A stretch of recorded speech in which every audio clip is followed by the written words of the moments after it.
0.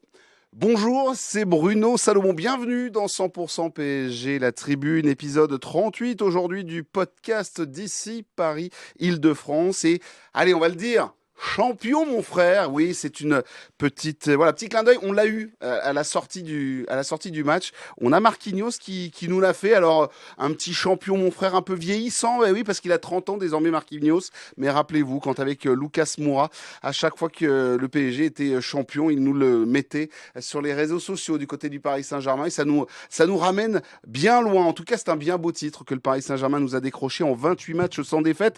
Plus de 20 points d'avance sur le deuxième Marseille à 6 journées de la fin. Un titre signé Luis Enrique avec un style de jeu, une équipe, un collectif, un vrai beau titre qui vient remettre à leur place certains oiseaux de mauvais augure qui venaient nous dire « Ah là là, Kylian est parti, Kylian qui va toucher les tickets restaurants du côté de Real Madrid. » Eh bien, Kylian, il est lui de son côté, on va pas s'en sortir, il y aura plus d'équipe, c'est terminé. On va voir ce Paris Saint-Germain s'écrouler. Enfin, la concurrence a une chance de remporter le titre. Eh ben, tu sais quoi, poteau? 22 points d'avance sur le deuxième. Et le titre est déjà dans la poche. Bilan, 13e titre de champion avec la manière, car oui, on s'est régalé. Et le pire, c'est qu'on en redemande. Je vous l'ai déjà dit la semaine dernière, je vous le redirai la semaine prochaine. Oui, j'en redemande. On n'a pas envie que ça s'arrête. Et à titre perso, je frétille déjà de savoir qu'Aston Villa, le Aston Villa d'Unai Emery, débarque à Paris. Tiens, à celles et ceux qui nous suivent via YouTube, glissez-nous votre petite note de 0 à 10 pour qualifier ce titre de champion de France. Moi, perso, 8,5, 9. Voilà, un petit 8,5, 9 sur 10 sur ce titre de champion de France. Allez, on dévoile le menu. J'ai jamais été très bon à l'école, donc donner une note, ça me fait toujours plaisir. C'est parti. 100% PSG, la tribune.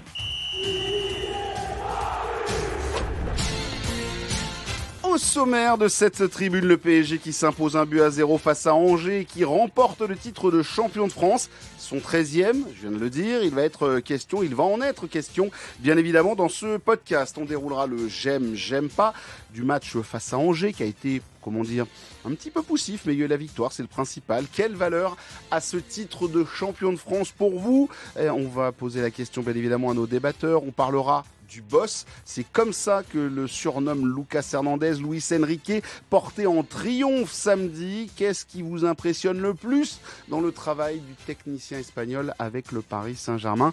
Enfin, on va plonger dans Aston Villa, c'est mercredi. Le statut de favori est-il un piège pour le Paris Saint-Germain? Et on va mettre bien évidemment le nez dans le moteur des Villans, dirigé par l'ancien de la maison parisienne, Unai Emery. De ça et du reste, on en parle dans 100% PSG, la tribune. C'est parti. 100% PSG, la tribune.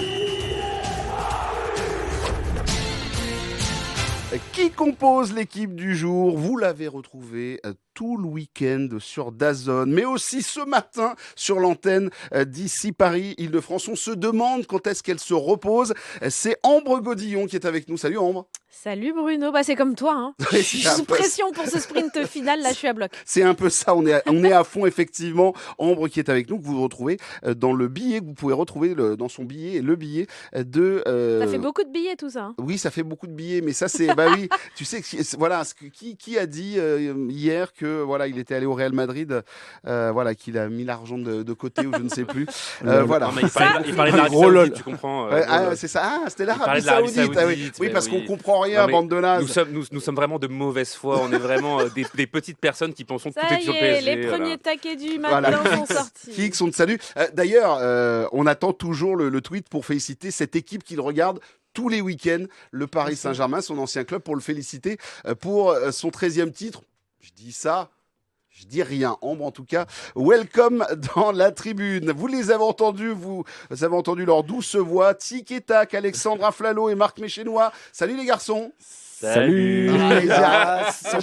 J'ai lancé un Ils sont contents, ils se tapent dans la salut main. très, très serpenteux. Voilà, ça c'est parti de très loin. En tout cas, bienvenue les gars dans cette émission. Et puis tiens, je vous le dis, dans la tribune, c'est pas une habitude, mais cette fois-ci on va le faire. On va recevoir dans moins d'une heure Pierre-Étienne Milongio du journal L'Équipe, qui est the spécialiste du foot anglais pour le journal L'Équipe. Il va venir nous faire un petit focus, voilà, nous expliquer un petit peu comment fonctionne cette équipe d'Aston Villa, prochain adversaire du Paris Saint-Germain. Ce sera à suivre sur l'antenne d'ici Paris Île-de-France. Soirée spéciale avec Pierre Clément et toute la team. Ce sera mercredi de 20h à 23h30. Allez, c'est parti. Le j'aime pas. Je vous le rappelle, le Paris Saint-Germain s'est imposé 1-0.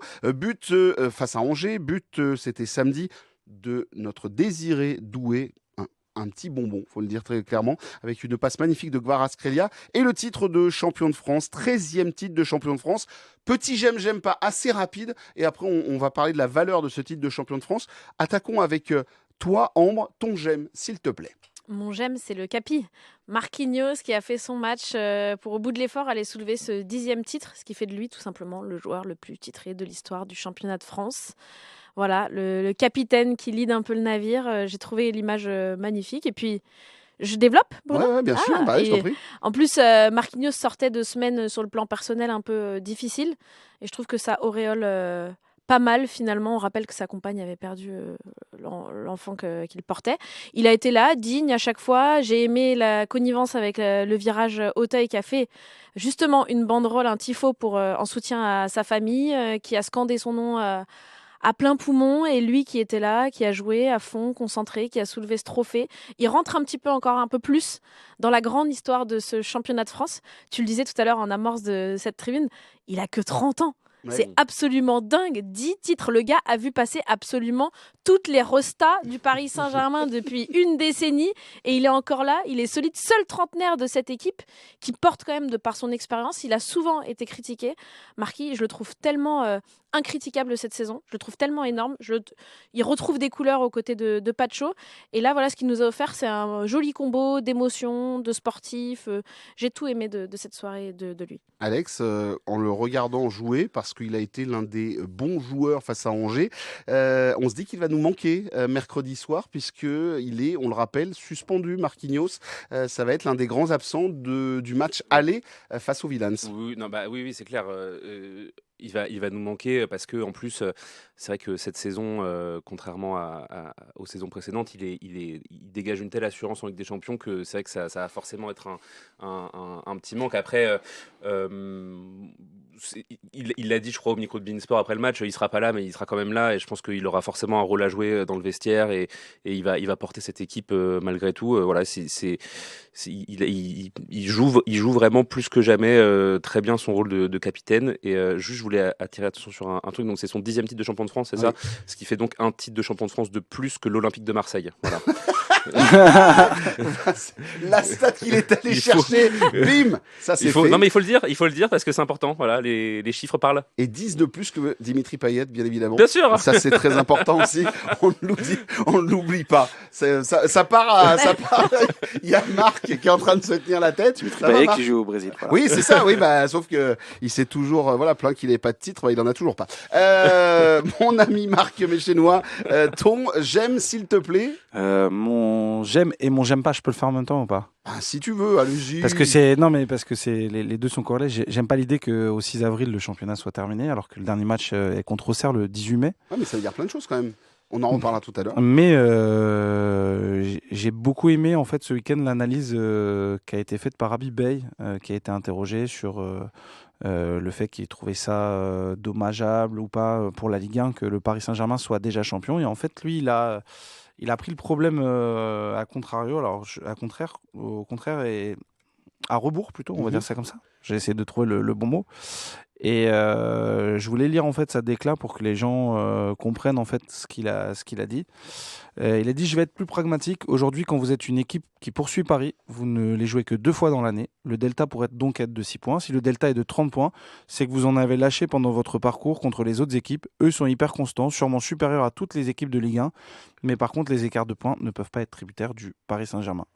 Et j'aime bien aussi l'idée qu'on n'impute pas la faute de ce déséquilibre qu'au Paris Saint-Germain, mais peut-être aussi au manque de travail, de structuration d'autres clubs. Cette année, le Paris Saint-Germain, en plus, il faut le rappeler, c'est que dans la première partie de saison, n'a pas toujours été impériaux, quoi. Il y a des matchs où c'était compliqué, ils ont gagné 1-0, 2-1.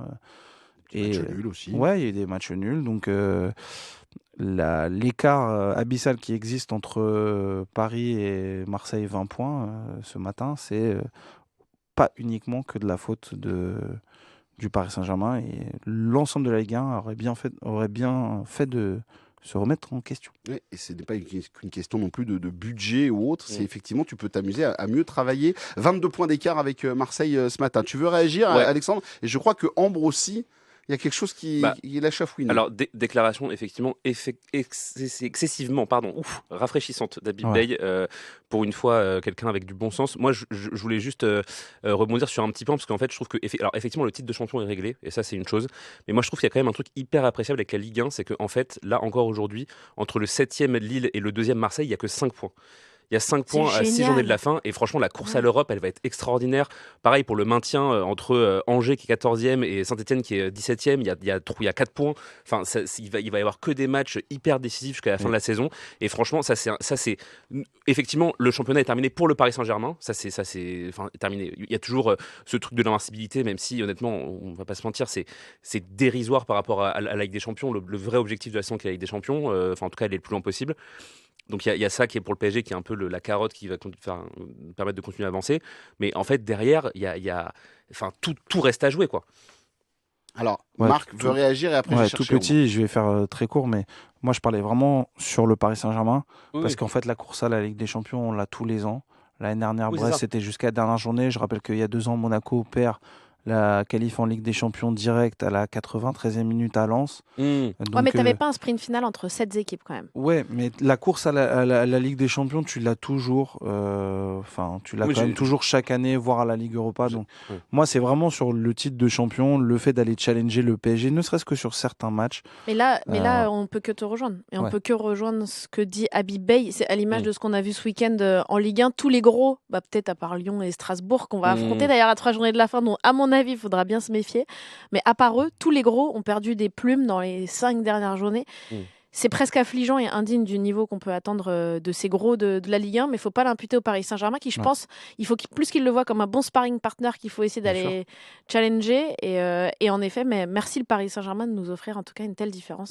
Mais toi, Ambre, est-ce que tu estimes que c'est dommageable quand même que ce titre soit déjà, comme tu l'as dit dans ton j'aime pas, ce côté, on est le 7 avril ce matin, on est le champion de France du côté du Paris Saint-Germain. Forcément. C'est génial pour les stats, c'est génial pour les records, parce que c'est chouette aussi de se mettre à l'abri pour pouvoir avoir le cœur et l'esprit et les jambes un peu légères pour aller s'embarquer en Ligue des Champions sans se dire que on a besoin d'un matelas de points suffisant. Là, on va s'embarquer avec vraiment dans la Coupe de France et la Ligue des Champions, et puis plus tard la Coupe du Monde des clubs. Voilà, avec le fait que ça, c'est déjà coché. Mais en même temps, c'est vrai que sur le papier, moi-même pour l'image, parce que j'aime bien quand les joueurs soulèvent un trophée. Déjà, là, ils ont le titre, mais ils n'ont pas le trophée qu'on garde à chaque fois pour le dernier match de la saison. J'aime bien la symbolique. Et puis aussi parce que, même ne serait-ce que pour le Parc des Princes, parce qu'on sait qu'ils vont venir. Ça va encourager, mais il n'y a plus vraiment d'attractivité à regarder, à suivre les matchs du Paris Saint-Germain, parce que c'est plié, si ce n'est pour les adversaires, et parce que on a envie que jusqu'au bout, ça se titille, etc. Mais bon, après, voilà, là, on est vraiment dans l'exigence. En tout cas, le Paris Saint-Germain qui affrontera dans 2 semaines désormais le championnat. On rappelle, c'est le Havre. Il n'y a pas une tribune fermée, non? Oui, voilà. C'est la tribune fermée. Super, et avec une équipe du Havre qui performe bien depuis le début mars, qui est en train de revenir. J'espère qu'ils mettront moins le bus que cette équipe d'Angers, parce que c'était un bus à double étage. Ça joue pas mal le Havre en ce moment. Ouais, ça joue pas mal. Il faut espérer que ça joue un tout petit peu au football, parce que là, vraiment, merci quand même Angers pour cette purge. Alors après, Paris n'a pas trouvé les bonnes clés, ou en tout cas, l'a trouvé, mais c'était vraiment minimaliste. Ton j'aime, mon cher Alex, et on fera les j'aime pas après. Tout à fait. Mais je vais vous le redire exactement comme je l'avais dit dans le groupe. J'aime la grâce infinie avec laquelle notre ami Désiré Doué arrive à nous faire croire que le football est un sport facile. Voilà. Plus que jamais, quand je le vois jouer au football, j'ai l'impression que ce gamin vole. Il est d'une légèreté incroyable. Je voyais encore sur les réseaux sociaux des images juste de l'échauffement où tu le vois jouer avec le ballon comme s'il pesait de 2 grammes. Enfin, c'est fabuleux, quoi. Ce gamin est étonnant. Il a encore marqué samedi soir après un nouveau match d'excellente facture. Et la vérité, c'est que c'est marrant. Donc j'étais au bureau. Alors surprise, j'étais au bureau ce week-end et avec une collègue qui me demandait, mais tu penses qu'il va être titulaire contre Aston Villa mercredi? Et j'étais assez foutu de lui répondre, quoi. C'est-à-dire qu'effectivement, il marche tellement sur l'eau en ce moment que on pourrait se dire que ce serait une évidence. Et puis finalement, à la place de qui? Voilà, c'est un peu ça va être un peu je crois le dilemme, le dilemme de Riche, le casse-tête de Riche, sans mauvaise intention pour Luis Enrique, quoi. C'est-à-dire qu'il a Kvaratskhelia, Barcola, Dembélé, Doué qui vont se tirer Quand on la a bourre un tel matos, ça va. Hein. Ouais, ça va. Il y a pire. Au pire, il y en a un qui rentre en cours de jeu, mais vraiment voilà, quoi. Mais en tout cas, voilà, je voulais saluer Désiré Doué qui est vraiment dans une forme olympique en ce moment et c'est hyper plaisant. On est sur 11 buts, toutes compétitions confondues, et 8 passes décisives pour Désiré Doué dans cette saison. Un peu plus, non? Attends, ouais, non, je crois que c'est... c'est 11, 12, 10 ou... Et 9 passes. Parce qu'en fait, je Il a crois... dépassé les 20. Ouais. D'accord. Et surtout, je crois que j'ai vu une stat passer du côté de nos confrères 11 et d'Opta. 11, veuillez m'excuser. 11 et 11, voilà. Juste en 2025, déjà, c'est 9 buts et 9 passes décisives, ça c'est signé d'Opta, toute compétition confondue pour Désiré Doué. C'est le deuxième joueur à accumuler au moins 9 buts et 9 passes D cette année, toute compétition confondue, avec Rafinha, dont on parle prétendant au Ballon d'Or, c'est dire la sphère dans laquelle il évolue, Désiré Doué. J'ai eu la même impression que toi, Alex, de légèreté. Même physiquement, il vole et tout. Et pourtant, tu parles de facilité. Et bah là, moi, j'ai mis longtemps avant de trouver la facilité chez Désiré Doué, parce que les premiers mois, je me suis dit, le plus dur, on le sait, sur un terrain et pour un footballeur, c'est de jouer facile. Et souvent, il s'est un petit peu embarrassé du dribble de trop, du passement de jambes, un peu dans le mimétisme de Neymar avec lequel on force souvent la comparaison. Et je trouvais simplifie un peu ton jeu, gamin. Et là, en fait, ça y est, il a trouvé la clé. Et je trouve que ça, c'est exceptionnel. C'est aussi l'œuvre, je trouve, de Luis Enrique, d'avoir réussi à faire éclore encore un joueur de plus, encore un qui maximise son potentiel. Et franchement, chapeau le coach. Marc, cette légèreté, il l'a trouvée où, à ton avis je sais que, voilà, en tant qu'insider, tu connais un peu le monde autour de Désiré Doué et de pas mal de joueurs. Il y a eu un déclic, il y a eu quelque chose? Ouais, après, on en a souvent parlé ici à Marseille. Il y avait eu ce match à Marseille où il avait dit qu'on lui avait posé la question, est-ce qu'il peut être titulaire? Il peut pas être...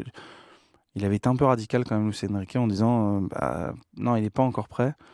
Je pense que le garçon, ça l'a un peu piqué, ça l'a canalisé. Puis il y a le match à Salzbourg, en fait, qui est le point de bascule, où il marque son premier but un peu libérateur. Il n'était pas arrivé dans une optique de... Enfin, lui, s'il faisait une saison un peu d'apprentissage, où il arrivait un peu par touche de rappel, où il faisait des entrées en jeu, il démarrait, c'était un peu ça l'idée. Je pense qu'aujourd'hui, il a dû changer un peu son orientation, son curseur, et pas loin de dire qu'il va prendre une place de titulaire dans les semaines, les mois à venir, peut-être plus pour la saison prochaine. Moi, je le vois pas démarrer mercredi. Autour de la table, vous pensez qu'il démarre pas? Non. Ça peut être le facteur X. Et puis bon, je pense qu'en fait, il faut regarder la gestion de ce week-end, en fait, pour comprendre. Donc, en fait, il a démarré contre Dunkerque, il a démarré ce week-end. Bradley Barcola et Ousmane Dembélé ont été préservés. Kvaratskhelia n'a pas joué mercredi. Voilà. Donc, et puis je pense que c'est aussi assez clair dans la hiérarchie aussi. Pour l'instant, Désiré Doué, il survole par les stats, etc. Mais je pense que c'est clairement établi que Ousmane Dembélé, Bradley Barcola et Kvaratskhelia ont quand même une longueur d'avance dans l'esprit, dans la peau d'un titulaire. Et il y a autre chose. Marc, après Alex. C'est que je pense qu'il s'est aussi fait remarquer dans les matchs de Ligue des Champions, notamment à Liverpool, contre Liverpool, par ses entrées en jeu. Donc c'est aussi une arme. Ousmane aussi, mais tu peux pas mettre Ousmane sur le banc. Mais c'est une arme que tu peux avoir en cours de match. Alex. Mais c'est vrai, je rebondissais juste sur ce que tu disais avant et même sur ce qu'on me disait. C'est vrai que j'ai l'impression qu'il a un peu connu la même trajectoire, on va dire, que Bradley Barcola la saison dernière, où en fait les premiers mois ont été très poussifs, très durs. Tu disais le poids du transfert. On s'attendait pas assez vite quand même. Ben oui, mais en fait, mais ni pour Barcola, c'est-à-dire que Barcola en début de saison l'année dernière, on se dit mais comment il va rentrer dans cet effectif-là. Et puis en fait, à partir de décembre, il devient évident, quoi. Et là, c'est vraiment pareil. C'est-à-dire qu'à partir de son but contre Salzbourg, Désiré Doué, tu as l'impression que, comme tu disais, Marc, ça l'a libéré complètement. Et maintenant, c'est une option évidente pour Luis Enrique, en tout cas. Donc autour de cette table, je vous le rappelle, on voit un Kvara, Dembélé, Barcola sur cette rencontre. Oui, Marc. Il y a un tout petit truc aussi faut revoir le début de saison de Désiré Doué. Il était un peu baladé à plein de postes, à gauche, à droite, en faux neuf à Reims. Et en fait, depuis quelques mois, c'est plutôt axe gauche, donc c'est-à-dire soit sur le couloir, soit sur milieu relayeur. Il y a cette position où il y a une zone quand même qui est beaucoup plus déterminée, beaucoup plus délimitée. Et je pense que ça lui offre un cadre dans lequel il s'exprime vachement bien. En tout cas, Désiré Doué, sur les stats, je reviens donc sur les stats, c'est 11 buts, 11 passes décisives pour cette saison. Mais 9-9 en 2025. Oui, c'est ça, ce qui est quand même impressionnant. Mais c'est le deuxième joueur à faire double-double. Bradley Barcola avait passé cette barre et donc voilà, plus de 10 assists et plus de 10 buts, ce qui est quand même assez énorme pour Désiré Doué. On attend que Dembélé refasse quelques passes parce que lui, il a le curseur à bloc sur les buts. Les passes, il les a un peu... c'est plus dans le... Maintenant, il râle quand on commence à pas lui faire les passes au bon moment et au bon instant parce qu'il est placé. Ousmane Dembélé. Ton j'aime pas, Ambre, s'il te plaît. C'est vraiment parce que je pousse le curseur de l'exigence, parce qu'il faut trouver un j'aime pas, mais évidemment, petit score, 1-0 face aux Angevins. Je m'attendais à davantage la première mi-temps. À l'image de toutes les premières mi-temps qu'on a vécues ces dernières semaines, elle m'a un peu frustrée. J'ai vu 11 tirs, là, un seul cadré. Ça me rappelle malheureusement les mauvais souvenirs qu'on peut sortir du placard du début de saison, notamment en Ligue des Champions. Et dans une semaine européenne, ça me fait un peu flipper. Je vais pas mentir qu'on n'arrive pas vraiment à régler la mire.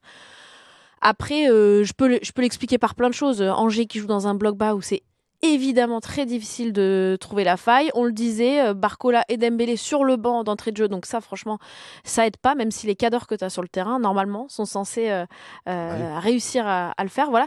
C'est juste, on a eu des scores fleuves face à Dunkerque, face à Saint-Etienne, mais à chaque fois, il y a quand même un dénominateur commun entre tous ces matchs. C'est la première mi-temps qui est vraiment poussive et à chaque fois très difficile de trouver la faille. Et quand on connaît à quel point Unai Emery travaille sur la vidéo et sur les matchs, même si ce sont des adversaires évidemment d'un standing inférieur au Paris Saint-Germain sur le papier, ça me fait peur. Voilà, j'ai juste envie qu'on travaille bien la finition à l'entraînement cette semaine. On en reparlera bien évidemment de ces moments un petit peu compliqués pour le Paris Saint-Germain. C'est vrai que depuis le retour de la trêve internationale, démarrage un peu poussif face à Saint-Étienne pendant 30 minutes, face à Dunkerque.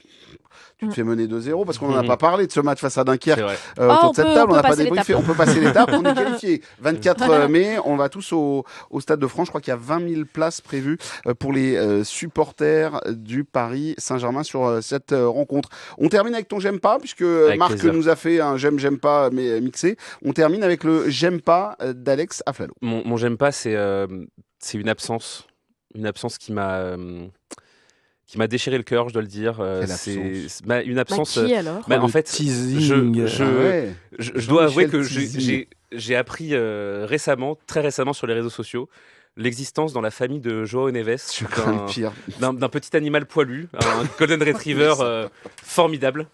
Et en fait, quand j'ai vu samedi soir les célébrations du titre avec Joao Neves et toute sa famille sur le terrain et que le golden retriever n'était pas là. J'ai senti comme une trahison. Ça va pas. J'ai senti comme une trahison. Qu'est-ce qui te prend Voilà. Mais cette émission est sérieuse. On n'est pas là pour parler des chiens, des pets, de tout ce que tu veux. Mais cette émission n'est pas sérieuse, Bruno. Tu le sais très bien. C'est le cœur qui parle, Bruno. Laisse-le s'exprimer, mince. J'ai ressenti une trahison de la part de Joao Neves et j'espère qu'il sera là pour le dernier match de la saison pour soulever le trophée. Alors j'ai plus de respect pour Joao Neves avec son Golden River que que les caniches abricots de Gianluigi Donnarumma. Je tiens à le préciser. On peut pas faire 1m99 et avoir des caniches abricots. Mais tu voulais partir sur les chiens, on va y aller. Mais bien sûr. Alors, je suis d'accord. On en parlait un peu avec Ambre avant l'émission de ces caniches. Non, mais voilà, c'est un j'aime pas évidemment pour rigoler parce que il y a pas vraiment de j'aime pas. Il y a eu des vraies belles scènes c'est pas un j'aime pas, mais il y a eu des vraies belles scènes où on a vu des photos très sympas, des vidéos aussi sympas des joueurs avec leur famille sur la pelouse, Ça etc. soude aussi. Ce sont aussi des moments qui permettent de construire évidemment un collectif pour la suite, même si je pense que Luis Enrique n'avait pas besoin de ça, mais leur permettre d'avoir des petits moments de respiration. Ils ont eu un jour de repos en plus d'ailleurs après cette victoire, et là pouvoir célébrer avec leur famille, embarquer tout le monde. Ça contribue à entamer ce sprint final dans les meilleures conditions. Il y a une photo qui est très sympa justement, c'est de toute la communauté, toute la bande des Portugais. Nuno Mendes, Vitinha avec les enfants, etc. Ils se sont pris en photo. Et aussi la célébration de Luis Enrique. Mais tu sais cette photo est folle. Tu sais qu'il n'est pas sur la photo. Tu sais qu'il n'est pas sur la photo avec les Portugais. Non. Le Golden Retriever de João Neves. J'y reviens. Il mange trompe avec son. Non mais lui il voulait qu'on porte en triomphe tous les joueurs, on envoie en l'air le Golden. Il est de la même couleur que le trophée de la Ligue 1, mais donc voilà, remplaçons tout simplement. Je ne sais pas si ça aurait fait la une de l'équipe celui-là. Mais on va en reparler justement du boss Luis Enrique dans quelques instants, puisque ce sera l'une de nos questions et de savoir un peu ce qui vous impressionne le plus dans le travail du technicien espagnol avec le Paris Saint-Germain. Mais je vais déjà vous poser une première question. Quelle valeur a ce titre de champion de France, ce 13e titre de champion de France pour le Paris Saint-Germain? Je me retourne vers toi, Marc. Pour toi, quelle valeur a ce titre de champion de France? Alors on va penser que je suis en contradiction avec ce que j'ai pu dire précédemment, mais c'est pas parce que le Paris Saint-Germain a un écart de points abyssal avec son dauphin et les autres équipes du championnat qu'il faut pas donner du crédit à ce titre. Et je trouve surtout surtout sur les 3 derniers mois où globalement on a pris. En fait, pour moi, ce titre c'est ça. Il a le goût du plaisir retrouvé de voir une équipe jouer, de voir cette équipe du PSG jouer. Je m'explique. Le plaisir, moi, c'est ma jauge quand je vais au Parc des Princes ou quand je regarde cette équipe ou que je regarde un match de football. En fait, j'ai envie de voir un bon match de football. C'est un spectacle. Et ce que je vois depuis 3 mois, 4 mois, c'est le retour du spectacle au Parc des Princes, le retour d'une cohérence, le retour du plaisir. Voilà. Il y a quand il y avait Mauricio Pochettino, on s'emmerdait un peu. Quand il y avait Christophe Galtier, les 3 premiers mois, c'était quand même sympa avec Neymar, Messi et Mbappé. Mais après, ça s'est effondré. Donc, moi, c'est ça que je vais retenir de ce titre. Et je pense que c'est ce qu'il faut retenir. Après, il y a aussi ce que tu as construit en termes d'équipe, en termes de collectif, en termes d'automatisme. Et je crois que c'est une gageure pour la suite qui est extrêmement intéressante. Je me retourne vers toi, Ambre. Pour toi, j'entends le mot plaisir. C'est vrai que c'est un plaisir retrouvé avec ce Paris Saint-Germain. Alors déjà, l'an dernier, il y avait effectivement des sourires, mais là, on a compris en plus la construction. Ouais. On a compris Luis Enrique. Tu ne peux pas comprendre. Oui, mais là, on a commencé à comprendre. C'est ça qui est intéressant. Bon, on va sortir un petit peu évidemment d'Angers, qui a été un match sur un fond de titre déjà acquis, mais c'est vrai que je suis d'accord, je te rejoins Marc 100%. Quel kiff de voir cette équipe évoluer. On a retrouvé le palpitant là, ça y est. Il a vibré un peu, mais il l'avait annoncé en amorce quand il est arrivé. Il a dit moi je veux redonner du spectacle sur le terrain, dans les tribunes. Je veux que tout le monde kiffe voir jusqu'à la 90e minute cette équipe. Ouais. Et moi c'est vrai que je trouve que déjà la promesse elle est tenue. Et surtout moi ce titre il est historique de par les stats, mais surtout de parce que voilà il a réussi à créer Luis Enrique dans une ère où tu perds le meilleur buteur de l'histoire de ton club, où tu avais un homme providentiel qui vampirisait tous les buts, vampirisait l'attention médiatique, vampirisait tout ce qu'on peut vampiriser d'ailleurs dans une équipe. Et en fait, il a réussi à niveler toute cette équipe juste par l'envie de jouer ensemble. Il a gommé toutes les individualités pour le plus grand bonheur du collectif. Moi, c'est vraiment ce que je retiens de ce titre-là. On en a célébré pas mal dans l'indifférence des titres du Paris Saint-Germain, donc celui-là, faut pas bouder notre plaisir, parce qu'à chaque fois, justement, il y avait toujours des petits trucs, des petits cailloux dans la godasse qui traînaient et tout. Là, ça fait juste du bien. Il y a rien qui ne va pas dans cette équipe du Paris Saint-Germain, et il y a juste qu'une bande de mecs qui s'éclatent à jouer ensemble pourvu que ça dure. C'est vrai que oui, Marc, et après on va voir Alex. Ouais, je voulais dire qu'en fait, oui, il y avait cette promesse du beau jeu, cette promesse du plaisir retrouvé au Parc des Princes, mais il y a eu quand même un moment donné où Luis Enrique, dans cette saison, il a été sur un fil. Il a été sur un fil où en fait, il était pas loin de basculer dans le tiki-taka, ou dans la tiki-taka plus Ouais, la mais transition. tu dis ça plus- parce que ça cadrait pas. Ça rejoint un peu ce que je Non, disais parce tout à qu'il y l'heure. avait des joueurs qui disaient on a l'impression de jouer à PlayStation, quoi. Tu Ah, vois. mais t'avais Même des quand joueurs le même disaient, en fait. des 20 tirs par match, ce qui est pas anodin. C'est juste que t'avais pas la même efficacité devant le but, Je mais il pense y que avait ça quand se même. résume pas uniquement qu'à Mm. l'efficacité. Il y a des choses qu'on a vues dans la première partie de saison et qu'on ne voyait, enfin, dans cette seconde partie de saison et qu'on voyait pas dans la première partie de saison. Le jeu en transition, les changements d'aile, le jeu rapide pour aller chercher de l'autre côté, ça on le voyait beaucoup moins en fait. Et je crois que c'est une théorie que je défends ici presque tous les lundis.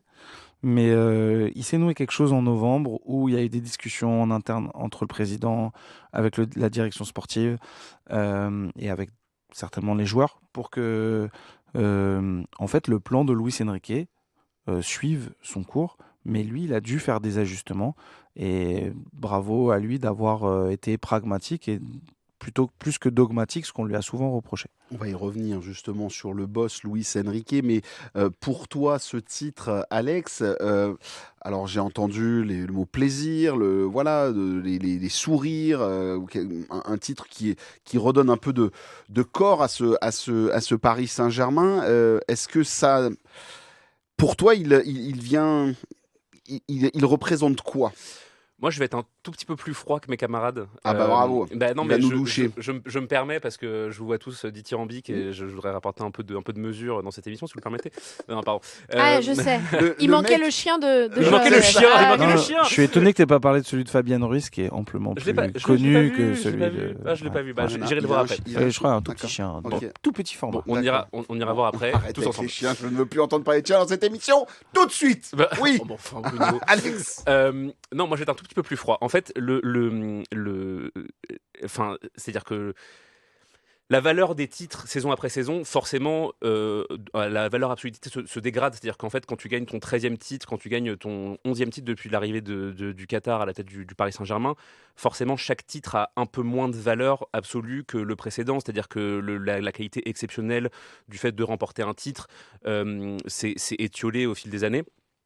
Et je l'ai un tout petit peu ressenti, même si évidemment il y avait une joie, un soulagement, enfin comme pour toute équipe qui remporte un titre, de célébrer tout ça. Il y a une communion avec le public qui était très agréable, mais tout ça avait l'air un tout petit peu protocolaire, quoi. C'est-à-dire ah bah voilà, on fait le tour du stade et puis on va célébrer avec les ultras parce que voilà, c'est un peu un passage obligé, puis on est content, etc. Puis après tout le monde rentre tranquillement chez soi et puis demain on a oublié que le PSG est champion parce que c'est un peu la routine, quoi. Donc pour moi, ce titre n'a pas encore une valeur incroyable, une valeur historique, parce que je me dis que en fait tout ce que vous dites là depuis tout à l'heure, toutes les analyses en fait sur la saison du Paris Saint-Germain qui de toute façon sont très vraies, en fait dans 10 ans quand on reverra le palmarès de la Ligue 1, tout ça sera juste en fait résumé en le PSG a gagné la Ligue 1 et puis c'est tout, quoi. On aura oublié un peu les détails à part nous qui suivons le club au quotidien. Et en fait pour moi il y a pas encore ce truc qui peut arriver peut-être d'ici, donc c'est le 14 mai ou le 18 mai je crois, le dernier match de la saison, 18 mai contre Auxerre. contre Auxerre, qui est en fait aller chercher ce titre en étant invaincu. Et là, je pense que c'est vraiment, en fait, c'est toujours en repoussant les limites de ce qui n'a pas été encore fait que le PSG va réapprendre à savourer un peu ces accomplissements-là. Et je pense que oui, ça peut faire une vraie différence pour moi dans la valeur de ce titre si le PSG arrive à être invaincu cette saison Ligue 1. Je suis exigeant, mais Non, mais alors on rappelle qu'il y a très peu d'équipes en Europe qui ont réussi Tout à fait. à remporter leur championnat en étant invaincus. On pense, moi c'est le premier qui vient, parce que Arsenal, Bah, le Bayer Leverkusen l'année dernière, il y a même alors, le Celtic Glasgow, mais ils sont très peu. Il y a genre 5 clubs qui l'ont fait dans toute l'histoire du football. Est-ce que pour que ça soit vraiment marquant, il faut qu'il se passe quelque chose de marquant? Donc je rebondis sur ce que vient de dire Alex. Est-ce qu'il faut être invaincu pour que dans 10 ans, 15 ans, 20 ans, on se dise ah ouais, ce titre-là, je m'en rappelle très bien et il a été extraordinaire par le jeu, par le sourire dont vous m'avez parlé. Est-ce que ça, il le faut? Il faut qu'il y ait un point vraiment marquant. C'est sûr que les records, voilà, c'est un marque-page dans l'histoire du football. La preuve, si on arrive à sortir Arsenal, c'est pas pour rien. C'est parce que voilà, cette équipe, elle est vraiment rentrée dans l'histoire de par son invincibilité. Donc là, ce serait un énorme coup de la part de Luis Enrique et de ses joueurs. D'ailleurs, je pense que ça va être le leitmotiv pour la saison. C'est comme ça qu'il va réussir à maintenir son groupe sous pression. Tu parlais d'une carotte tout à l'heure, c'est un peu ça. Ouais, voilà. c'est ça. L'émulation collective dans le vestiaire, elle tiendra en Ligue 1, en tout cas beaucoup sur l'idée que ces joueurs ils peuvent laisser leur nom gravé dans le marbre de... Et dans la grande histoire du foot, en fait. C'est-à-dire, c'est même la pas que grande l'histoire de la Ligue 1. Ah oui, c'est pour ça, oui. C'est ça, c'est la grande histoire du foot. foot, parce que comme tu disais, Bruno, c'est-à-dire qu'en fait, on a cette image de la Ligue 1. J'ai vu que tout le monde a ressorti depuis 2 jours sur les réseaux sociaux la fameuse citation de Cristiano Ronaldo là, il y a quelques mois en disant il n'y a que le PSG, le reste c'est terminé. Et puis pour autant, aucune équipe française, pas même le Paris Saint-Germain des très grandes années qataries, n'a réussi à traverser cette saison invaincue. Pas même le Lyon durant 7 ans, qui pourtant était quand même sénateur dans ce championnat. Bien sûr. Alors juste pour vous dire, j'ai du AC Milan, j'ai de la Juventus Turin en 2011-2012, j'ai le Bayer Leverkusen, j'ai le Celtic Glasgow et j'ai donc le Thierry Henry Arsenal c'était la saison 2003-2004. Ouais, je vous invite à aller lire et consulter l'article du Parisien qui nous refait toute cette petite histoire. Petite anecdote, la Première Ligue avait donné à Arsenal un trophée en or qui est différent du trophée de la Première Ligue habituelle qui est en argent pour marquer cette saison des Invincibles. J'allais dire ce serait une bonne idée que la Ligue 1 fasse ça, mais le trophée est déjà en or dans tous les cas, donc voilà, malheureusement ce sera pas alors, connaissant un peu la tension en ce moment dans le championnat français, je suis pas sûr que ce soit la meilleure des idées, parce qu'on va encore dire que c'est tout pour le Paris Saint-Germain et que voilà, c'est encore un truc pour le PSG. Oui, mais c'est un peu la problématique en ce moment. Marc, on va glisser vers. C'est dommage, j'avais encore quelque chose à ajouter. Qu'est-ce que tu voulais rajouter ? Non, je veux dire que ce titre, il avait une saveur particulière pour moi parce qu'il amorçait le début d'un cycle encore plus hégémonique que ce qu'on a connu ces dernières années de la part du PSG, parce que faut quand même rappeler que c'est une équipe très jeune, que le PSG a fait au mois de janvier re-signer Vitinha, Hakimi, Ibrahim Mbaye, il m'en manque un, Nuno Mendes, qu'il est en train de travailler à d'autres prolongations. Luis Enrique. Et Luis Enrique aussi. Et je pense qu'en fait, ce début d'hégémonie, enfin ce début de cet écrasement de la Ligue 1 qui est fait par 2 mouvements, d'abord une Ligue 1 qui est pas au niveau et puis l'autre un PSG qui est en progression, c'est que le début et je pense qu'on en a pour encore très très longtemps dans ces proportions-là. Écoute, moi je prends, bien évidemment. Voilà. Je suis complètement d'accord avec ce que tu viens de dire. Donc maintenant, je vais poser la question sur Luis Enrique, puisqu'après on va parler bien évidemment d'Aston Villa. On fera une pause et on se retrouvera pour parler d'Aston Villa. C'est mercredi, mais qu'est-ce qui vous impressionne le plus chez Luis Enrique dans son travail, dans le travail du technicien espagnol avec le Paris Saint-Germain? Parce que il y a une image qui a fait la une du journal L'Équipe et qu'on a tous fait circuler sur nos réseaux, pour la plupart, c'est cette photo de Luis Enrique portée par son groupe, propulsé dans les airs, et alors avec un smile énorme, les bras en croix, en se disant pourvu que j'atterrisse bien quand il redescend. Mais cette photo, elle est génialissime, alors que ce n'est qu'un titre de champion de France, mais c'est quand même un titre à 28 matchs sans défaite depuis le début de la saison. Je me retourne vers vous pour savoir un petit peu ce qui vous plaît le plus dans le travail de Luis Enrique. Puisque Marc a reparlé, alors que j'allais le lancer dessus, je me retourne vers Ambre et je ferai jouer après Alex. Ambre, pour toi, qu'est-ce qui te marque le plus dans le travail de Luis Enrique et dans ce qu'il est en train de nous proposer ? J'en ai un peu donné un avant-goût tout à l'heure. Pour moi, c'est la faculté avec laquelle il a gommé les individualités pour laisser émerger des talents et des leaders naturels. Dans cette équipe, évidemment, l'éclosion de tellement de joueurs sous son aile, d'Ousmane Dembélé, de Désiré Doué, de Joao Neves, de Pacho, d'Achraf Hakimi, dont on parle peu, mais finalement qui fait une saison quand même assez exceptionnelle. Je trouve que la manière dont il arrive à gérer aussi la hiérarchie, Gonzalo Ramos qui se contente clairement de son statut, Fabian Ruiz qui arrive à porter le capitanat, franchement sans trembler, alors qu'on l'imaginait jamais avec ça autour du bras. J'adore la manière dont il a réussi à bonifier vraiment chacune des individualités de cette équipe, aussi de par la polyvalence qu'il travaille au quotidien. Au début, franchement, quand on a vu certaines des compositions, on s'est dit non mais il est complètement fou. Luis Enrique, on comprend rien, c'est illisible. Et en fait, aujourd'hui, cette équipe, elle est capable de répondre à n'importe quel adversaire. J'ai l'impression, de par sa versatilité, quoi. Et ça, j'adore. Alex, tu voulais réagir sur les propos? Oui, moi c'est vrai que en fait la différence entre le début de saison et là depuis le début 2025, j'ai un peu l'impression, alors je sais pas si tout le monde a vu Ted Lasso autour de la table. Oui, oui, il y a une nouvelle saison qui arrive. Dans la dernière saison, quand il va à Amsterdam et qu'il fait un espèce de trip dans lequel il a des visions du football total et puis qu'il décide de mettre en place le football total, et puis au début c'est un peu compliqué et puis au fur et à mesure ça devient très naturel et comme un orchestre qui s'accorde.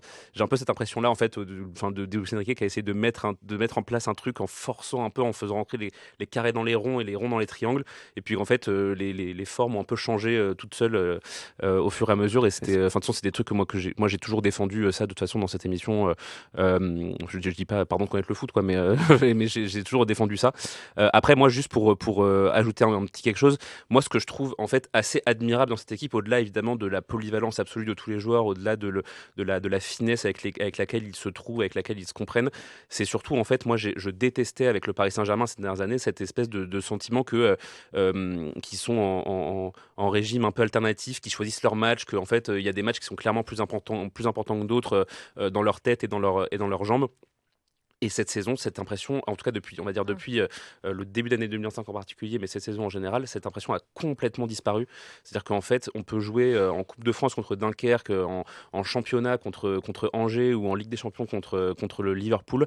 Tu as la même intensité, le même investissement. Et en fait, c'est hyper plaisant parce que c'est ça aussi qui fait la réussite de cette équipe et qui fait qu'on prend tant de plaisir, comme le disait Marc, à les voir jouer. C'est-à-dire qu'ils sont tout le temps à fond, quoi.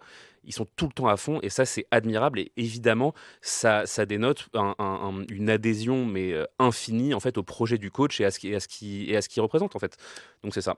Marc, on parlait du dogmatique tout à l'heure. Tu nous parlais du dogmatique Luis Enrique. Il a aussi changé. Alors, il est toujours aussi radical. On en parlera tout à l'heure par rapport à certaines choses qui se sont passées avec Asensio et autres. Mais ce que je veux dire par là, c'est que il a lui aussi grandi un peu dans son management pour faire progresser cette équipe et même se rendre sympathique et rendre cette équipe sympathique. Ouais, j'ai l'impression que lui, il s'est rendu sympathique. Même vers l'extérieur, on le sent plus détendu.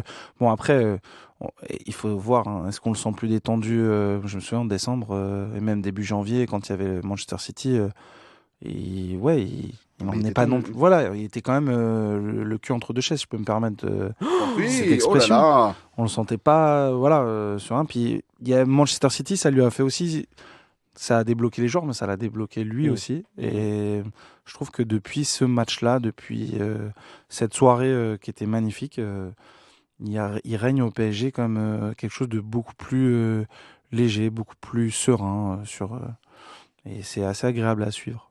Par rapport à toi, ce qui te plaît dans ce jeu du Paris Saint-Germain et dans ce que propose Luis Enrique, qu'est-ce que tu trouves le plus admirable, en tout cas dans son travail? Quand tu as posé la question dans le groupe WhatsApp que j'ai lu. Hein, bravo, évidemment. Puisqu'on le rappelle pour ceux qui découvrent peut-être l'émission, évidemment. On en a un qui répond jamais à nos conversations WhatsApp. Je suis WhatsAppophobe. Voilà, je suis groupe WhatsAppophobe. La première chose qui m'est venue à l'esprit, c'était un des plus grands défauts du PSG, je trouve, des dernières années, c'était qu'à Paris, les joueurs progressaient plus. Et je trouve que lui, il a résolu ça, c'est-à-dire que les joueurs, sous sa coupe, progressent. Achraf Hakimi, il a fait 2-3 ans au PSG, 2 ans au PSG avant Luis Enrique. Moi, je trouvais que c'était un joueur qui n'avait pas progressé. Marco Verratti ne progressait plus. Et vis-à-vis de l'extérieur, lorsque des joueurs sont sollicités par le Paris Saint-Germain, c'était une donnée qui rentrait en ligne de compte pour le choix d'un club. Et en fait, des joueurs se posaient la question de savoir si à Paris, ils allaient progresser parce que les joueurs qui y venaient ne progressaient plus. Et aujourd'hui, on remarque que ce n'est plus le cas. Il y a plein d'exemples. Le niveau d'Achraf Hakimi entre ces 2 premières années et maintenant, il est abyssal. La saison de William Pacho qui vient d'arriver, elle est exceptionnelle.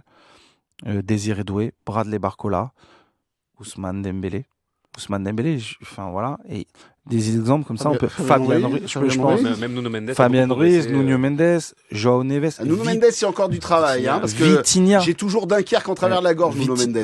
Vitinha, entre le Vitinha de sa première saison, ses premiers mois excellents à Paris, mais sa deuxième partie de saison méconnaissable. Et maintenant, c'est devenu un patron, en fait, sur le terrain.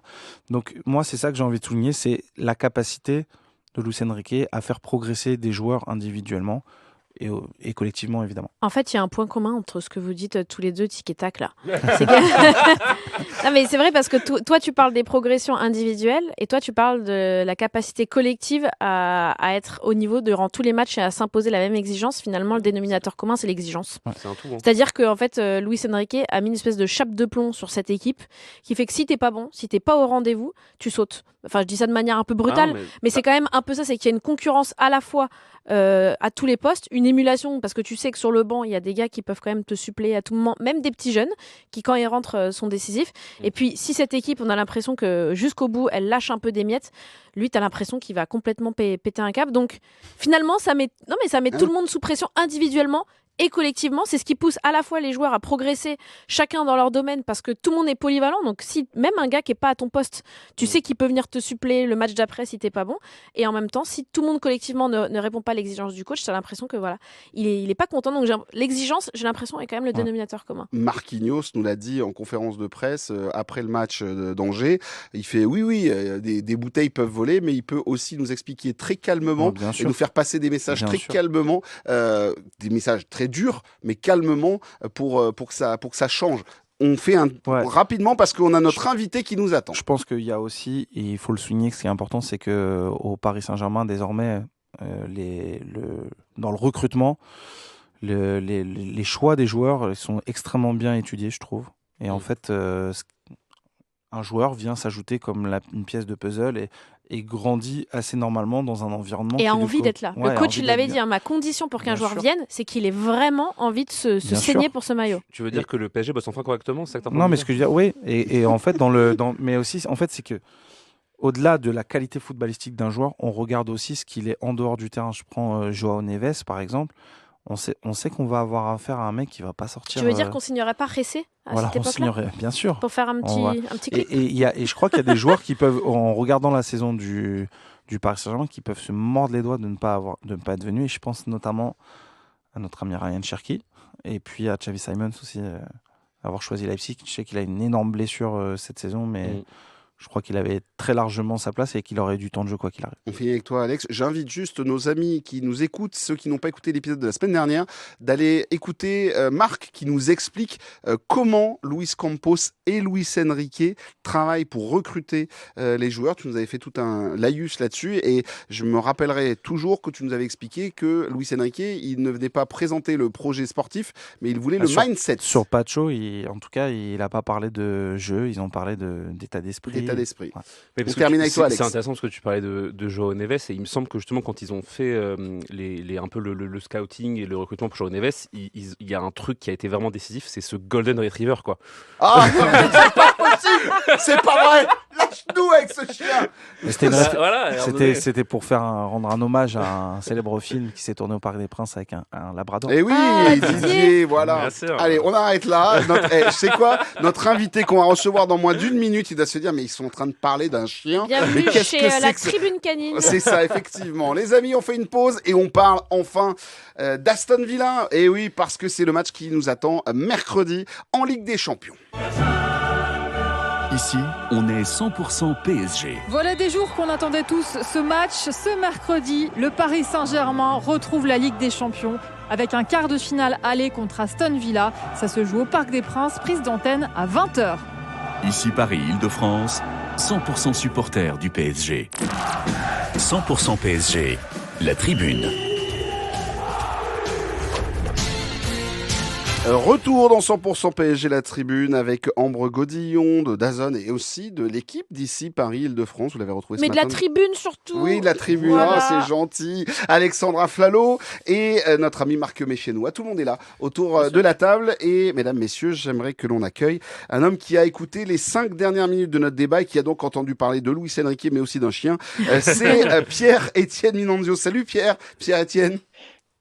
Salut à tous, et j'adore Didier, donc ça ne me dérange pas du tout. Ah, très bien, merci, voilà. Bienvenue, journaliste à l'équipe. Je t'ai déjà présenté dans les titres de l'émission tout à l'heure, il y a une petite heure, qu'on a commencé il y a une petite heure, et Pierre-Étienne est le spécialiste du football anglais et au journal L'équipe, et on s'est croisés lors d'une émission télé, et je lui ai dit, c'était vendredi, je lui ai dit, est-ce que tu accepterais de passer une petite tête pour venir nous parler d'Aston Villa, pour venir un peu nous planter le décor de cette rencontre, on le rappelle, quart de finale de Ligue des Champions. Je te poserai aussi la question que je vais poser à tous les débatteurs sur le côté un peu piège, mais déjà on va planter le décor. Aston Villa, donc voilà, Birmingham, pour ceux qui ne le savent pas, 2e ville du pays.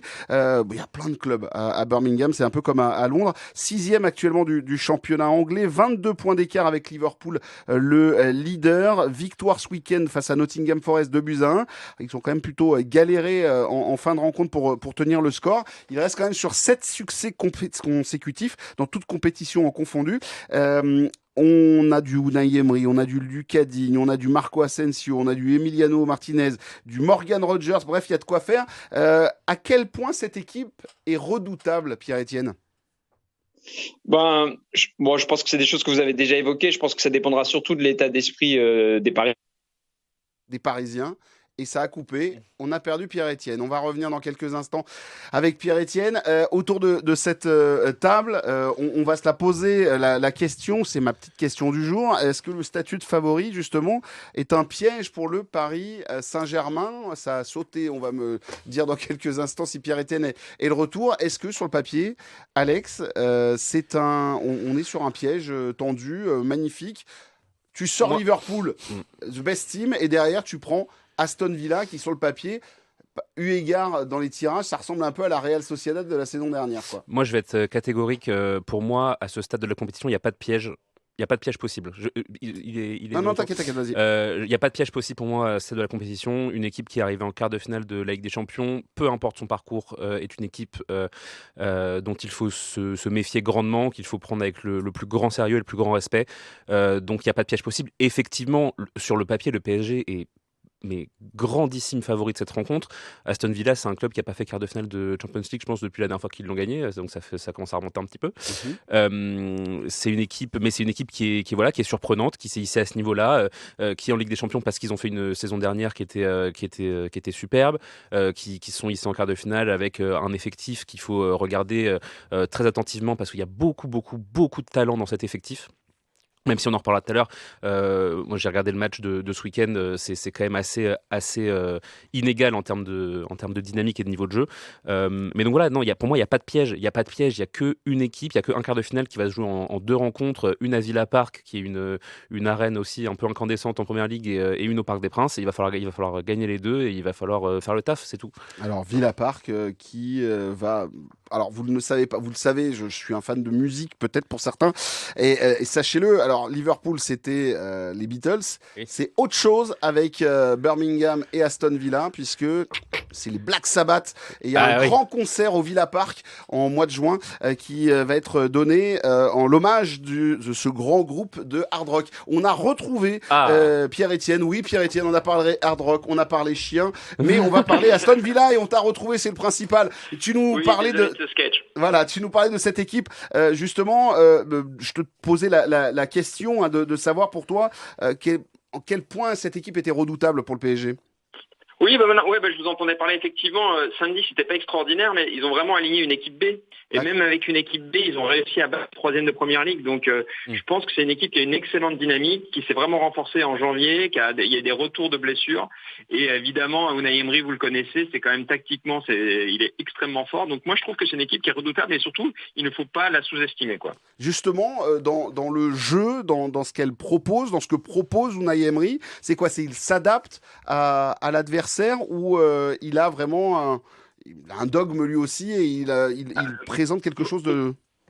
Oui, alors normalement c'est une équipe qui s'adapte énormément à l'adversaire, qui est un peu protéiforme. Après, je trouve justement un de ses défauts, c'est sur les derniers matchs, notamment offensivement, il mise beaucoup sur la vitesse de Rashford, sur la prise de profondeur. Et du coup, ça c'est un vrai atout pour le PSG. Je trouve qu'ils sont un peu offensivement assez prévisibles, quoi. Alors qu'avant, leur point fort, pour moi, c'était Oli Watkins, qui est vraiment un attaquant exceptionnel, très complet, qui peut tout faire et qui a cette rapidité, mais qui peut jouer en pivot, qui peut jouer entre les lignes. Et là, ils ont maintenant leur nouvelle pointe, c'est Rashford, parce que Watkins traverse un passage à vide. Et en revanche, effectivement, là, tu peux un peu plus facilement anticiper ce qu'ils vont faire, quoi. En tout cas, ce qui est sûr, c'est que Unai Emery, alors je suis très dur, mais c'est en fait le meilleur entraîneur de la Terre pour les équipes moyennes. Ah, mais t'as raison. Hein. On lui a filé les clés du PSG et qu'est-ce qu'il y a, Marc? C'est pas vrai? J'ai su trop dur. Ouais. Non, mais il n'a pas réussi à Arsenal ni au PSG. Ouais, mais j'ai vu le plus beau match du PSG avec lui. En fait. Donc, pour ça, il aura une reconnaissance en fait. De quoi? J'ai vu le plus beau match du PSG de toute ma vie. Sauf que derrière, il a la plus belle gamelle du Paris Saint-Germain. Pour ça, en fait, il faut lui reconnaître ça. Et je pense qu'il n'a pas été aidé par un club qui manquait de maturité à cette époque-là pour être très gentil. Tu veux dire que si Unai Emery, tu le mets dans les mêmes conditions qu'actuellement Luis Enrique, il peut peut-être faire la même chose? Ouais. Non. Si. Si. Ambre, pourquoi? Excuse-nous, Pierre, on règle un truc et on va revenir te voir. Oui, Ambre. Non, pas de souci. Non, mais bien sûr que non. Bien sûr que si. Non, mais le matos dont dispose Luis Enrique aujourd'hui ne le doit qu'à lui-même. C'est Luis Enrique qui a arrosé toutes les fleurs pour qu'au printemps tout le monde soit en train d'éclore. Je dis pas le Je pense contraire, mais en fait, qu'il est bon jardinier. Il y a quand même un entraîneur qui reçoit un coup de fil de son président un jour parce qu'il a pas mis Thiago Silva sur la feuille de match, dans le 11 titulaire. Parce que tu crois qu'il s'est pas pris des coups de pression, Luis Enrique, quand il s'est passé de Ousmane Dembélé du côté d'Arsenal? Non, mais j'entends, mais il a pas reçu un coup de fil entre 14h et 18h de son président pour lui dire tu vas me remettre Thiago Silva. La pression au Paris Saint-Germain est une condition inhérente pour faire partie de ce poste. Si t'es pas prête à avaler des couleuvres, tu peux pas être là. Je pense qu'ils n'ont pas la même structuration. Non, mais je pense que si tu peux pas subir la pression, et je pense que tu es un homme de moyenne équipe. Je pense que si Luis Enrique tu l'emmerdes un peu trop, il te claque la porte, il y a pas de problème. En tout cas, tu parlais de Luis Enrique. Ouais. Ah oui, s'il claque la porte, oui, ça, je pense qu'il en est capable. Ah oui, c'est le sel des grands coachs. Hein. Voilà. En tout cas, ce qui est sûr, c'est que Unai Emery fait du bon boulot du côté d'Aston Villa et il a récupéré du monde. On va prendre des nouvelles avec toi, Pierre-Etienne, mais dans cette équipe, on a quelques anciens parisiens, dont Marco Asensio, qui revit du côté de Birmingham.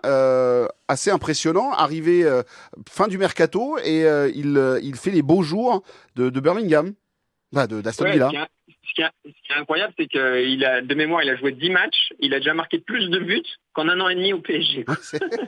C'est tout à fait ça. Donc ça, c'est vraiment le savoir-faire de Emery.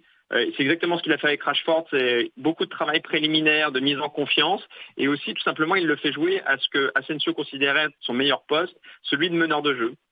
Mais pour être honnête, je suis pas certain qu'il va débuter face à Paris. C'est une des grosses interrogations parce que en fait, pour l'instant, Asensio aussi a été très fort lorsqu'il est entré en cours de match, notamment à Brighton.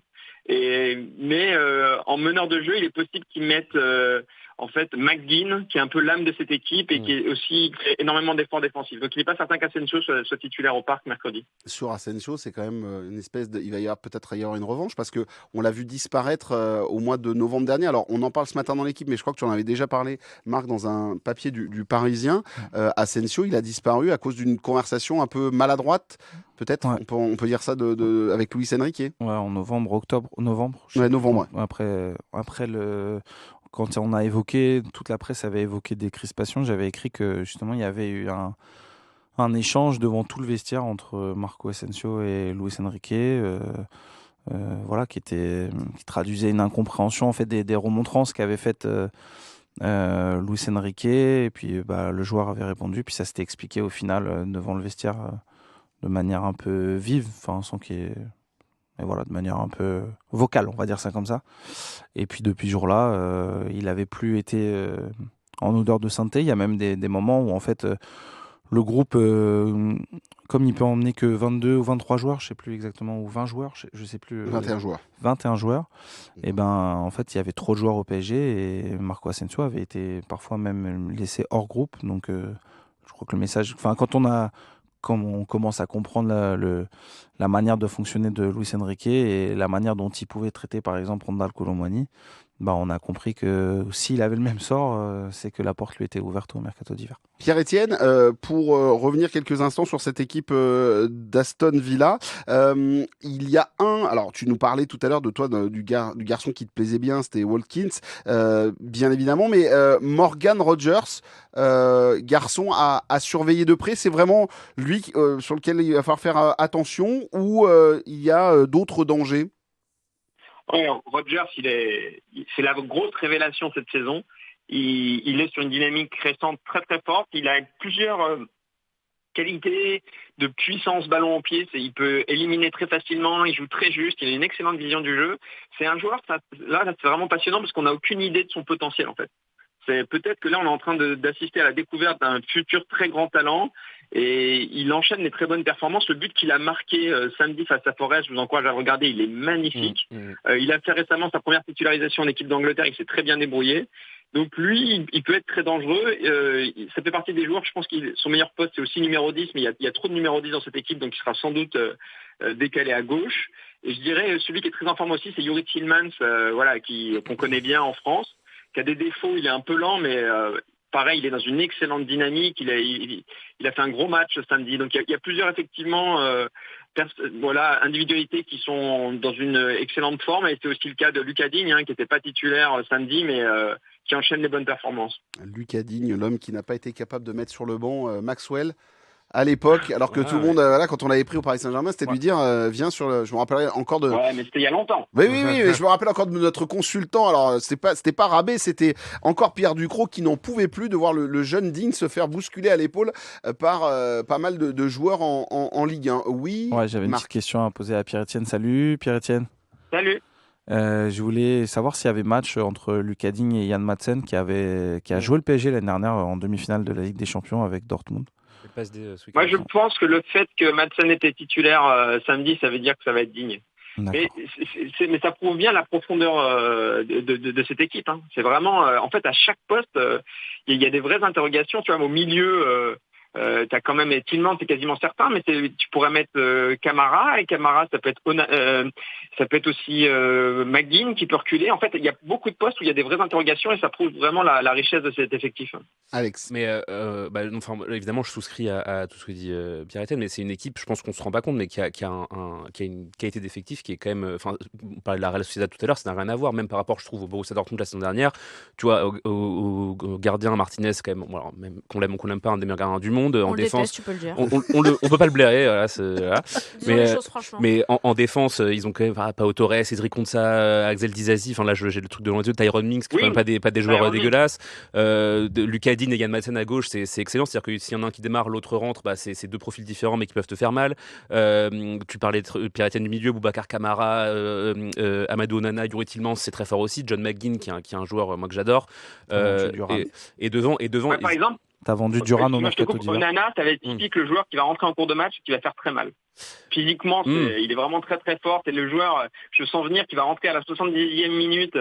S'il y a encore un partout, enfin je vous dis n'importe quoi, mais c'est typique le genre de match qui va mettre de la physicalité au milieu et qui peut faire très mal. Pierre-Etienne, j'entendais ce week-end un copain de ta rédaction, Vincent Duluc, qui lui aussi aime beaucoup le foot anglais, qui disait que ça allait être un match où le Paris Saint-Germain allait se retrouver face à une équipe qui court autant qu'elle. En fait, en gros, ça va être deux équipes qui bossent beaucoup, qui ferment les petits espaces, qui sont là pour boucher tous les petits espaces, qui n'arrêtent pas de courir. Ça va aussi être là-dessus. Ça va peut-être se jouer sur des petits détails, des petites fautes dans le jeu, mais ça va courir beaucoup. Je pense, là, il faudra regarder, par exemple, je pense que McGinn va être titulaire en 10, mais lui, c'est pas un numéro 10, mais il l'est uniquement pour donner l'exemple sur le pressing au reste des attaquants. Alors, il y a quand même une exception, c'est que Rashford, même s'il progresse, même s'il écoute, enfin, lui, il fait pas du tout cet effort-là. Rashford, c'est vraiment le mec. J'attends les ballons en profondeur, je prends tout le monde de vitesse et j'essaye de faire le dernier geste adéquat, quoi. Mais donc, il y a quand même une exception dans l'équipe, alors que Paris, ce qui est fascinant, c'est que voilà, aussi bien Dembélé que tout le front de l'attaque se dépense. Donc effectivement, ça va être très tactique, il va y avoir aussi beaucoup d'efforts et je pense que c'est un duel qui s'annonce passionnant. Puis Alex. Je pense que quand on voit le curseur sur lequel avait placé Liverpool dans le domaine athlétique, qui était vraiment une équipe qui imposait un rythme exceptionnel sur le terrain. Je parle pas seulement de kilomètres parcourus, mais je parle d'intensité du pressing, des courses qu'on pouvait se prendre dans le dos, etc. Et la réponse qu'a offert le Paris Saint-Germain en montrant que définitivement Luis Enrique avait aussi fait passer cette équipe dans une autre dimension en termes athlétiques. On parlait tout à l'heure de l'exigence jusqu'à la dernière minute, mais pour le coup, le contre-pressing est exceptionnel et vraiment, c'est devenu une équipe qui, dans ce domaine, excelle. Et moi, je pense que s'il y a bien un domaine dans lequel le Paris Saint-Germain va pouvoir répondre à l'intensité proposée par Aston Villa, c'est le côté athlétique. Alex. Et après, on va dire au revoir à Pierre-Etienne. Pierre-Etienne parlait tout à l'heure de John McGinn. Effectivement, on a beaucoup parlé de chien dans cette émission. Lui, c'est un pitbull, quoi. C'est-à-dire que vraiment, non mais ce type, c'est un enfer. Il vient d'Hibernians et il est. Non mais ça, c'est un enfer, ce type. Mais après, effectivement, moi, je souscris à ce que disait Hans, c'est-à-dire qu'en fait, on peut avoir pour moi les mêmes inquiétudes en affrontant Aston Villa qu'on pouvait avoir avec Liverpool. C'est-à-dire que Liverpool, c'est une équipe qui athlétiquement, physiquement, normalement te tamponne, quoi. Le PSG qui est fait avec que des gamins de 22 ans qui font 44 kilos. Bon, bah, au final, en fait, le PSG a mis tellement d'intensité dans ces 2 matchs que ça a gommé en fait l'espèce de déficit athlétique que tu pouvais avoir. Donc voilà, moi je sais que le PSG est capable de répondre à ça, mais c'est clair que ça peut être un vrai combat. À la seule exception que je trouve quand même, et enfin je sais pas si Pierre-Etienne est d'accord avec moi, mais en tout cas sur le match de samedi ça s'est vu et je pense que Aston Villa a quand même quelques petites carences. C'est une équipe qui est très, je trouve, qui est assez inégale, quoi. C'est-à-dire qu'en première période samedi contre Nottingham, ils ont une espèce ils mettent une espèce de foudre où ils marquent 2 buts en 2 minutes. Et puis en fait, ça s'est complètement éteint en deuxième période et ils doivent à l'inefficacité offensive de Nottingham, le fait de ne pas avoir pris une danse, quoi. Ouais, Après, Ambre et après Pierre-Etienne. J'allais dire non, mais parce que ce qui me fait peur, c'est quand même que vous dites oui, c'est vrai que Rashford, bon, il fait peut-être pas autant d'efforts, même sur le plan défensif que les autres. Et voilà, moi, ma seule inquiétude, c'est quand même ne pas oublier que Marquinhos ne sera pas là. Et qui devrait le remplacer ? Lucas Beraldo. Et là, peut-être que si j'ai un point d'interrogation sur le plan athlétique et sur la capacité à essayer de gérer les courses, notamment celle de Rashford, c'est bien Lucas Beraldo. Et tu sais quoi, on garde Beraldo quelques instants. On va juste dire au revoir à Pierre-Etienne. Pierre-Etienne, tu te sens comment, toi, ce match aller et après, juste petite question, je profite de t'avoir. Est-ce que c'est vraiment si difficile que ça d'aller jouer à Villa Park ? Non, c'est pas une des ambiances les plus dingues d'Angleterre normalement, mais il faut voir, là j'ai beaucoup parlé avec des supporters de Villa ces derniers jours. Ils vivent un rêve éveillé, quoi. Tu vois, en fait, en gros, ils ont gagné la Coupe d'Europe en 82, la Coupe des clubs champions, et l'année suivante, ils sont arrivés en quart de finale. Et ils ont été battus par la Juve de Platini. Donc depuis 83, ils n'ont jamais disputé la C1. Et tu reviens dans cette compétition et tu vas en quart. Enfin, en gros, c'est une histoire de dingue. Ils ont fait trois participations à la C1, tu as une victoire, un quart et de nouveau en quart. Donc ils vivent un rêve éveillé, ils ont l'impression de revenir à leur glorieux placé et toutes les ambiances, notamment par exemple quand ils ont battu le Bayern à domicile, l'ambiance était dingue. Donc c'est pas un stade qui est réputé furieux, mais pour les soirées européennes qui peut vraiment s'enflammer, quoi. Merci Pierre-Etienne Minangio d'avoir participé à cette émission et à 100% PSG La Tribune. Ils ont mis un éclairage sur cette équipe d'Aston Villa. Salut Pierre-Etienne. Et donc on se voit on se voit demain pour les confs et on se voit bien évidemment pour le match mercredi. Oui Marc. Ouais, je voulais faire très court. J'ai regardé, tu sais, comme avant Liverpool, on parlait du temps, on parlait de l'état physique, du combat que ça allait être. Je regardais du coup les temps de jeu des joueurs qui ont le plus joué dans les deux équipes. Et en gros, Youri Tillman, c'est le joueur qui a joué le plus de minutes cette saison côté Aston Villa. Et en fait, côté Paris, c'est William Pacho toujours. Et en fait, il a disputé 5 matchs de plus que William Pacho cette saison. Et en gros, pour les 3 joueurs qui ont le plus joué du côté d'Aston Villa et les 3 joueurs qui ont le plus joué du côté du PSG, il y a l'équivalent de 5 matchs d'écart joués en plus. C'est très bien si les jambes sont un peu lourdes. Ça mange pas de pain de le prendre. Surtout qu'en plus, ce week-end, ils ont quand même dû, même si, comme nous l'a expliqué Pierre-Etienne, ils ont fait tourner sur cette rencontre. Juste, Ambre, on sent qu'elle présente les émissions aussi. Elle m'a tendu une perche. Ah, une petite passe D. Une petite passe D magnifique. Voilà, sur cette rencontre de mercredi. On va terminer là-dessus. Effectivement, le Paris Saint-Germain, le petit point faible, le petit point noir, je ne sais pas comment l'appeler, c'est notre ami Lucas Beraldo. Alors, juste pour la petite anecdote, il y a eu le match face à Dunkerque où Lucas Beraldo a été moyen moins, on va dire, et n'a rassuré personne. Il y a eu un article j'ai pas mal d'articles dans les journaux pour parler de cette inefficacité, en tout cas de ce côté un peu brinque-ballant de notre défenseur central. Sachez que le Paris Saint-Germain était un peu courroucé, qu'ils l'ont fait savoir à certains journalistes pour leur dire « Mais non, vous pouvez pas dire qu'il n'est pas bien, il est super notre joueur. » Oui, voilà, ils sont un peu tendus autour de lui. Il n'a pas joué ce week-end. Est-ce que Lucas Beraldo, ça peut être notre je sais pas, notre jambe de bois sur cette rencontre, ou est-ce qu'il peut y avoir un problème, ou est-ce qu'il peut se révéler et nous faire un match à la Kimpembe face à Messi en mangeant Rashford? Beraldo, c'est un peu un match sur 2, quoi. C'est-à-dire que c'est bien, il a bouffé son crédit voilà, c'est ça. face à Dunkerque. Là, normalement, face à Dunkerque, il a été un peu nul. Là, normalement, face à Aston Villa, il sera exceptionnel. Non, mais de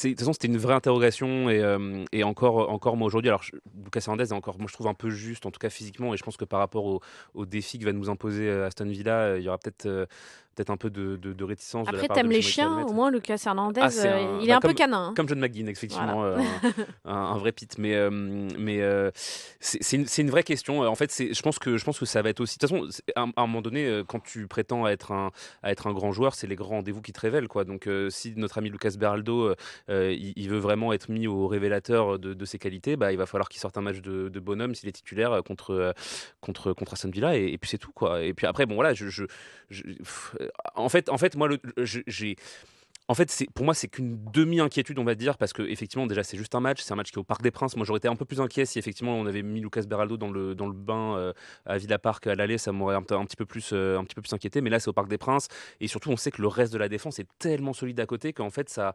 j'ai envie de dire, ça avance tout seul, quoi. Et surtout, Beraldo à côté de Pacho, je trouve, était toujours un peu meilleur quand il était à droite avec Pacho. Voilà. Marc, sur Beraldo, on attend, ça fait 1 an et demi quasiment qu'il est au Paris Saint-Germain. On attend un match, voilà. Dire un match référence, c'est un peu dur, je crois. Il ne faut pas oublier qu'à la Real Sociedad, au retour, l'année dernière, il fait un super match. C'est vrai. Il était à gauche. C'est vrai. Il était central-gauche. Ouais. Voilà, central-gauche avec Mendes à côté, il n'y en a pas un qui défend, donc il faut faut arrêter les morailles. Hakimi, c'est quand même aussi... voilà, ça va être... Moi, je pense que ça dépend aussi du placement de Rashford. S'il vient se caler dans cet intervalle entre les deux et que le plan, c'est de réussir à le lancer là-dessus, ça peut être compliqué. Mais je crois que j'ai été plutôt rassuré quand même par son entrée à Liverpool. Quand je l'ai vu rentrer, je me suis dit, waouh, c'est chaud. Puis en fait, je trouvais qu'il n'avait dégagé que sérénité. Depuis, c'était un peu plus compliqué en championnat.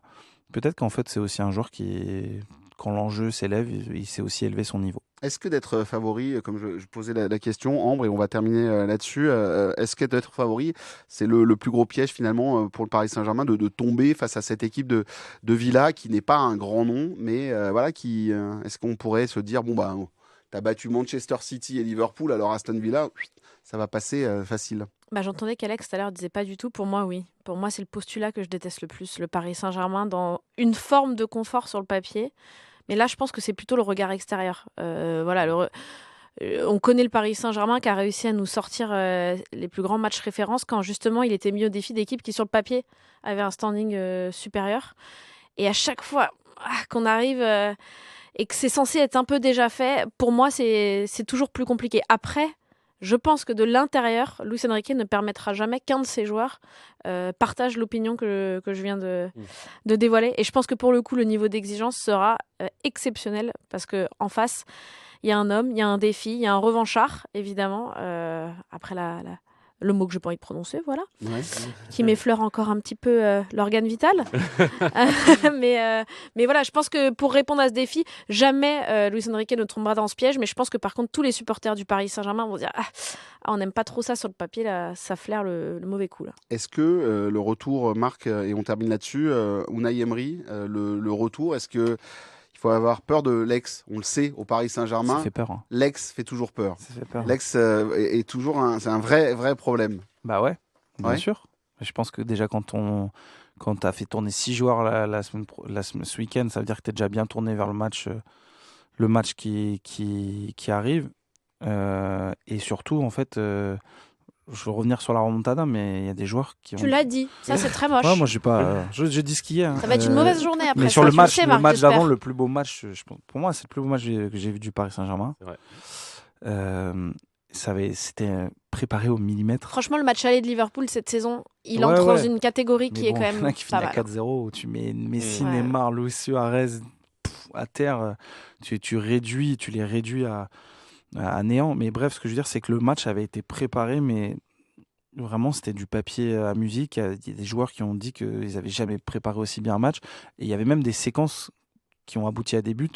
Je crois que c'était le but de Di Maria avec une sortie de Layvin Kurzawa qui avait été travaillé à l'entraînement, en fait, pour dire à quel point il avait été visionnaire. Alors, je ne dis pas que ça sera exactement la même chose cette année. Et puis, depuis, il n'a pas non plus de grande réussite sur la scène européenne.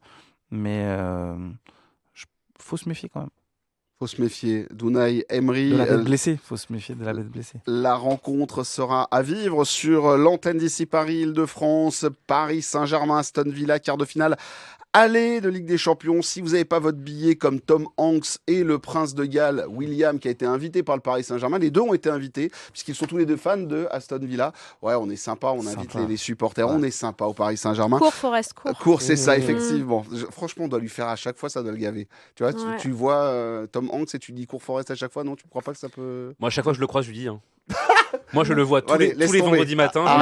Quand il promène son Golden Retriever. C'est ça, stop. Hey, les comiques, on arrête, c'est l'heure de siffler la fin de la récré, là. Voilà, 100% PSG, la tribune, ici Paris, Île-de-France. C'est terminé pour aujourd'hui. Merci de nous avoir suivis pour cette 38e et ce 38e épisode de la saison. Des pouces, des likes, des étoiles. Vous n'hésitez pas à mettre des commentaires, bien évidemment, pour savoir ce que vous avez pensé un peu de notre et de nos avis autour de la table. Merci à Ambre, qui a déjà chaussé les lunettes de soleil parce qu'elle est attendue en terrasse et elle veut prendre elle veut prendre le soleil. Marc Méchénois, merci. Et merci Alexandre Aflalo, merci à toutes et à tous, et on se retrouve pour la suite. Ce sera bien évidemment pour le débrief PSG Aston Villa, ce sera jeudi dès 13h. Vous nous retrouverez sur les réseaux sociaux et sur toutes les bonnes plateformes de téléchargement. Merci à toutes et à tous de nous avoir suivis. Il est temps de débrancher ce podcast.